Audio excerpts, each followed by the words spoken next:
Antara kempen yang dijalankan untuk kita memastikan kita antara kita ni semua mampu menggerakkan kembali ekonomi Malaysia semula dengan kita menyokong produk tempatan. Ya, betul tu Ridwan. Kalau dalam segmen kita kali ini sangat sesuai lagi-lagi dalam kita mendepani pandemik COVID-19 ni, kerana ramai yang terkesan di dalam pandemik ini, antaranya peniaga-peniaga kecil, dan segmen kali ini sangat sesuai kepada peniaga kecil di luar sana, bagaimana untuk mereka mendepani wabak ini sendiri, bagaimana mereka untuk mencari idea baru untuk mulakan perniagaan mereka. Ya, sama kita dengan Kak Anis yang kalau dulu Kak Anis ini merupakan seorang tukang jahit, mempunyai bengkel jahit sendiri, dan akibat daripada pandemik COVID-19 waktu PKP perniagaan terjejas dan akhirnya membuat keputusan untuk membuat perniagaan baru. Itu kita nak korek cerita Kak Anis ini, dan juga selepas dia membuat keputusan untuk buat perniagaan baru, dia berjaya.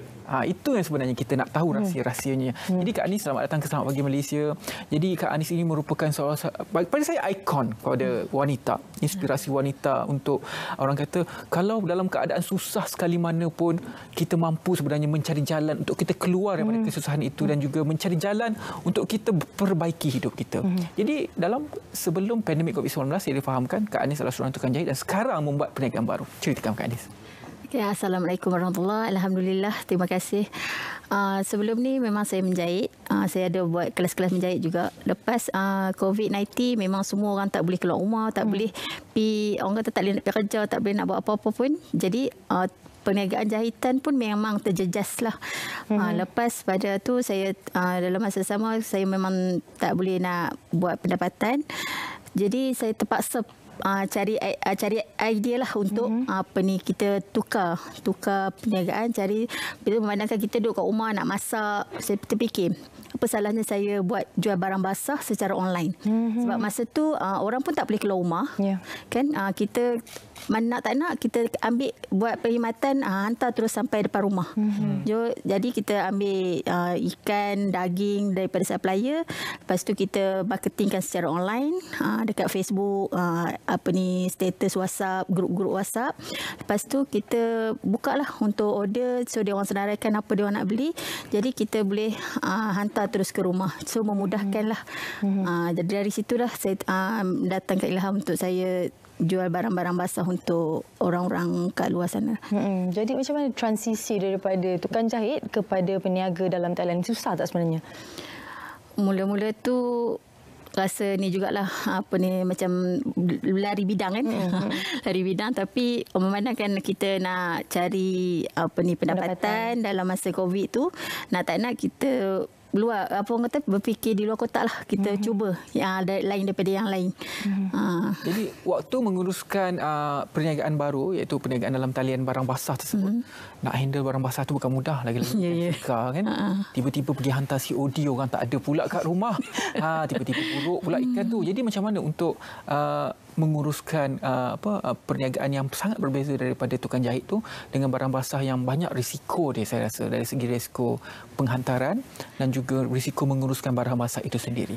Okey, macam sebelum kita nak ambil barang basah, kita perlukan modal kan. Just kita iklankan dulu. Kita iklankan dulu dekat sehari atau 2 hari sebelum kita nak buka order.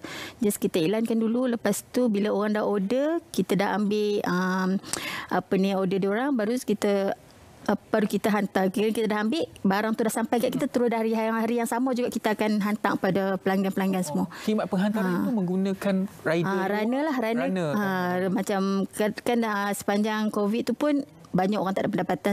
Saya tanya dekat dalam Facebook, saya tanya ada siapa-siapa yang boleh jadi runner. So dalam masa ni kita membantu orang lain lah.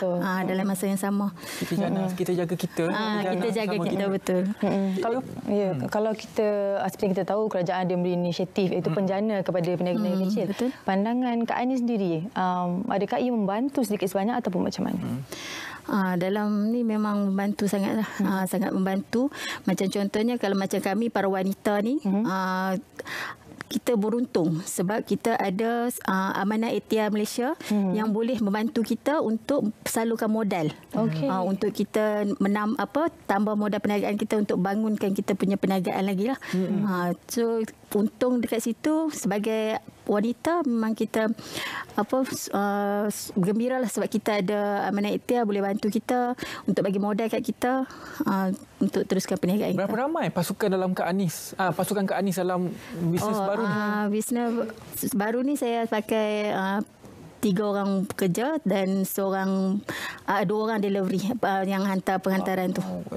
Sedikit sebanyak dia membantu juga orang lain kan. Orang lain lah untuk kita menanam pendapatan dalam masa yang sama. Mereka tak ada kerja kan. Kebanyakannya yang kerja dengan saya tu yang menjadi runner. Mereka sebelum ni mereka kerja. Lepas tu dah dalam masa COVID tak boleh nak kerja. So dia orang bolehlah berjana pendapatan mereka buat delivery. Contoh kawasan terdekat saya akan dia orang akan bagi RM5 untuk satu tempat. Pada delivery itulah. Jadi macam mana Kak Anis, apa rahsia Kak Anis sendiri keluar daripada orang kata comfort zone Kak Anis? Mungkin ramai di luar sana ingin cuba dalam bidang perniagaan PKS tapi takut ataupun tak ada idea. Kak Anis sendiri apa rahsia Kak Anis? Saya sebenarnya tak ada rahsia sangatlah. Sebab yang paling penting hubungan kita dengan Allah tu kena jagalah. Hubungan kita dengan Allah, dengan suami sebagai isteri kita kena jagalah hubungan kita dengan suami.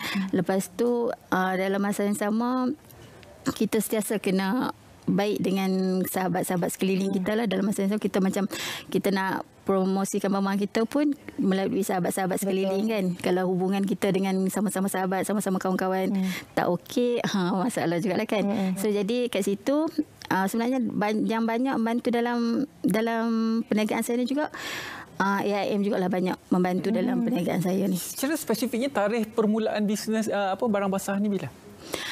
Saya start berapa hari bulan? 4 hari selepas PKP. Hari 19 21 hari bulan lah. 21 hari bulan Mac sehingga sekarang. Cabaran-cabaran yang Kak Anis lalui sepanjang menceburkan diri dalam bidang perniagaan dalam talian barang basah dalam talian. Ada 2 perkara cabaran dia ada 2 tu. Ya. Okey. Cabaran dalam tak pernah orang buat lagi sebelum ni. Orang nak beli pergi pasar kan, orang nak beli pergi kedai-kedai runcit.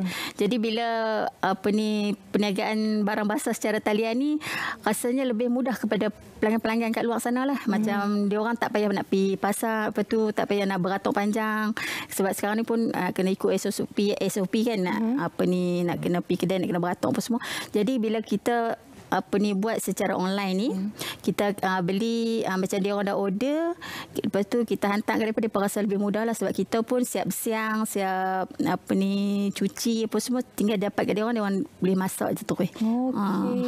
Khusus pada bahan mentah ataupun mana-mana macam kicap pun boleh?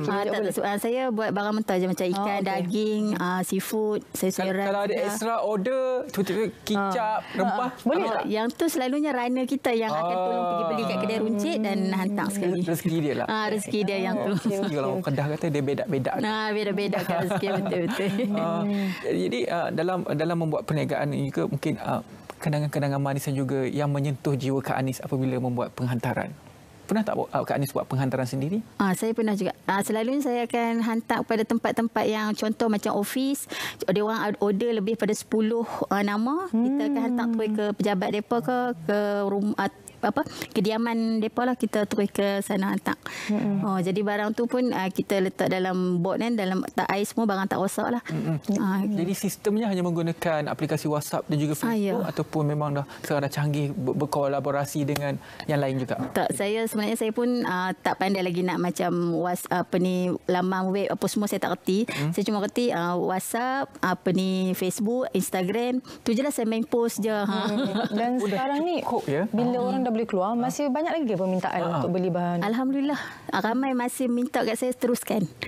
Teruskan, mereka mudah. Sejak mereka tunggu rumah je, barang sampai. Tak payah nak keluar. Orang kata bakal masa kan, mereka nak keluar pergi beli barang apa semua. Jadi kalau kabin jahit, bengkel jahit tu macam mana? Sambung kembali ataupun bagaimana? Bengkel jahit tu masih saya ada juga saya menjahit, tapi tak macam dululah. Saya lebih kepada barang mentah lah. Ini memang betul-betul lah. Tapi kalau boleh, kalau jahit tu teruskan. Mana tahu saya nak keluar tu saya boleh buat lah. Jadi jahit dulu memang semua baju ke boleh buat ke macam mana? Dulu semua baju lah. Dari baju lelaki sampai baju perempuan. Katakanlah pelanggan sekarang kenal Kak Anis dengan Kak Anis adalah tukang jahit. Tiba-tiba nak Kak Anis jahitkan baju. Ambil atau tidak pertempahan sekarang? saya tengok depend pada pelanggan tu juga. Kalau betul-betul dia macam perlukan saya, dia nak saya buat, dia bagi juga. Ana boleh buat kebaya mungkin Ana. Sebenarnya dia yang suka dia. Saya baju Melayu. Betul baju Melayu. Boleh untuk dibuat. Okey, Kak Anis mungkin terakhir sekali ada tips untuk mereka di luar sana. Macam mana nak mulakan berniaga. Jangan takut. Mungkin Kak Anis ada sepatah dua kata untuk mereka. Okey, kat sini saya nak nasihatkan pada wanita-wanita di seluruh sana lah, terutamanya pada ibu tunggal, isteri-isteri yang tak bekerja ke, orang kata nak tolong tambah pendapatan suami kat rumah. Kita boleh usaha melalui online. Sebab kita sekarang ni semua handphone sentiasa kat tangan lah, orang kata kan. Handphone sentiasa kat tangan. So kita boleh buat duit melalui online tu. Kalau kata kita tak cukup modal, kita tak ada modal, alhamdulillah kita ni sebagai wanita kita ada tempat untuk kita minta kita minta bantuan daripada, contohnya macam kita wanita boleh dengan Amanah Ikhtiar Malaysia, kita boleh, dia orang boleh salurkan modal pada kita. Pinjaman pun senang dapat. Saya mula-mula saya berniaga, mula-mula saya nak beli mesin jahit, saya pinjam dengan Amanah Ikhtiar. Bila dia orang dah bantu sikit, saya akan sikit-sikit saya dari saya zero sampailah tahap sekarang ni, alhamdulillah. Okey, lagi tu kita jangan putus asa lah. Sentiasa minta doa pada Allah, sentiasa orang kata 100% bergantung pada Allah lah untuk kita lebih, orang kata sentiasa berdoa pada dia akan bantu kita.